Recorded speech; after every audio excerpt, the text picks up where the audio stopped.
Depuis qu'elle était petite, sa mère lui répétait toujours la même phrase. « Mariam, n'ouvre jamais cette armoire. Jamais, tu m'entends ?» Et Mariam obéissait, jusqu'au jour où elle entendit quelque chose remuer à l'intérieur. Ce bruit-là, ce n'était pas un simple craquement de bois. Non, c'était quelque chose de vivant. Un souffle, un frottement, parfois même un murmure qui semblait venir de très loin. La nuit, Mariam restait cachée sous sa couverture, le regard tourné vers l'armoire rouge qui se trouvait dans le salon.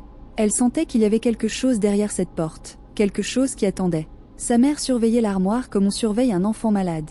Elle la nettoyait sans la toucher, et passait devant elle avec une prière étouffée entre les lèvres. Au quartier, les gens parlaient. Certains disaient que l'armoire avait appartenu à une ancienne guérisseuse. D'autres affirmaient qu'elle avait renfermé un esprit mauvais. Mariam ne savait plus quoi croire. Une nuit, alors que tout était calme, Mariam entendit clairement quelqu'un respirer à l'intérieur. Une respiration lente, profonde, comme celle d'un adulte endormi.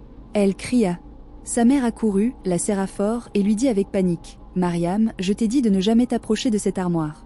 Ce n'est pas un jeu. » Le lendemain matin, Mariam demanda « Maman, qu'est-ce qu'il y a dans cette armoire ?» Sa mère détourna les yeux et répondit « Mieux vaut que tu ne saches jamais. » Mais les interdits nourrissent toujours la curiosité. Et au fil des jours, Mariam sentait une force invisible l'attirer vers cette armoire, comme un aimant qui tire sur l'âme. Ses nuits devinrent étranges. Elle rêvait d'un homme sans visage qui se tenait à côté de l'armoire. Il murmurait son nom avec une voix lourde comme la terre. « Mariam, ton heure approche. » Mariam se réveillait en sueur, terrifiée. Sa mère voyait bien que quelque chose n'allait pas, mais refusait toujours de parler. Un jour, Mariam découvrit dans le grenier une vieille boîte poussiéreuse.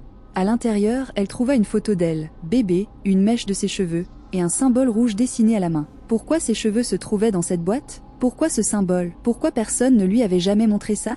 Quand elle demanda des explications, sa mère devint blanche comme du lait. Elle lui arracha la boîte des mains et dit d'une voix cassée « Ne touche plus jamais à ça ».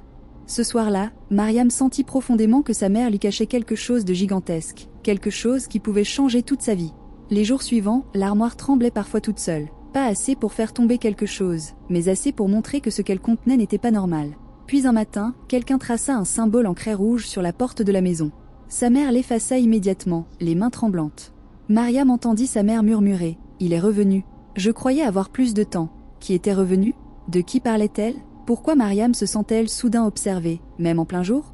La nuit suivante, l'armoire vibra si fort que la lampe du salon faillit tomber. Mariam s'approcha, le cœur martelant, et entendit très clairement « Mariam, je te vois. » Cette voix-là, elle ne venait pas d'un humain. Elle était trop profonde, trop ancienne, trop glaciale. Mariam cria, et sa mère arriva en courant. Elle serra sa fille et dit « Ça y est, il t'a retrouvée. » Cette nuit-là, sa mère ferma toutes les portes, alluma des bougies, et récita des paroles en langue ancienne.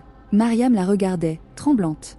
Finalement, Mariam exigea la vérité. « Maman, qui essaie de me prendre? Qu'est-ce que tu me caches ?» Sa mère s'effondra. Elle pleura longtemps, puis murmura « Un sorcier t'a juré le jour de ta naissance. » Dans un flashback terrible, on voit ce sorcier, dans la brousse, levant une main noire vers le ciel. À ses 18 ans, elle sera à moi. Pour protéger l'enfant, la mère avait récolté ses cheveux, ses vêtements de bébé, ses œufs de lait, tout ce qui pouvait servir au sorcier pour la retrouver. Elle avait tout enfermé dans un sac rouge. Ce sac, elle l'avait scellé avec un rituel interdit, au péril de sa propre vie, et elle l'avait enfermé dans l'armoire, loin de la lumière. Mariam comprit enfin. Le sac rouge contenait tout ce que le sorcier aurait pu utiliser contre elle. Un lien, une porte, un chemin vers elle. Et si ce sac venait à s'ouvrir, le sorcier serait libre de la retrouver. Cette nuit-là, l'armoire bougea comme un animal furieux. Des ombres sortirent par les interstices. Une présence noire envahit la maison. La mère se plaça devant l'armoire, récitait des paroles puissantes, mais la force derrière la porte devenait trop grande. Mariam, prise de panique, s'avança malgré les cris de sa mère. Une force inconnue l'attirait. Dans un geste incontrôlé, elle ouvrit l'armoire. Tout se figea. Le sac rouge jaillit dans ses mains. Le sac battait, comme un cœur humain, et une ombre gigantesque surgit derrière elle. Le sorcier apparut enfin. Une silhouette noire, immense, les yeux brillants comme des charbons vivants.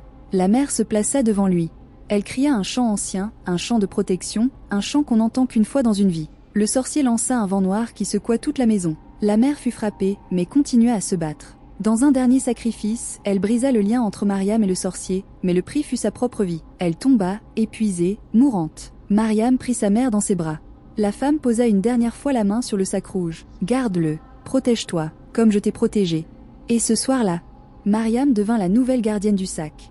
Si nos vidéos d'histoire vous plaisent, n'oubliez pas de lâcher un pouce bleu, de vous abonner.